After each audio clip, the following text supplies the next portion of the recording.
there evidence anywhere else of Jesus Christ that wasn't written by one of his followers? In 64, Tacitus, a Roman historian, wrote about Jesus. He was not a believer. Josephus, the Jewish historian, writes pretty clearly about Jesus dying and rising from the dead. Not that he believed it, but he writes it as this happened, supposedly, the resurrection. Did he write it happened, or did he write people believed it happened? Oh, he wrote that there are a bunch of people who believe it happened. No, he was not an eyewitness. He points out that, yes, the resurrection is believed by many. The enemies of Christ wrote about him. There are negative references to Christ. Christ was a sorcerer, and I find that to be fascinating, that the enemies of Christ viewed him as a sorcerer, which means he supposedly performed miracles.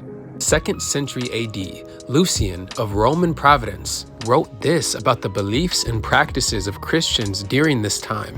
The Christians worship a man to this day, the distinguished personage who introduced their novel rites and was crucified on that account. He also states that the Christians also deny the gods of Greece and worship the crucified sage and live after his laws. His mockery of Christians and Jesus Christ shows that this is an extra biblical source that does not believe in Jesus Christ, or else he would not talk about them in this way.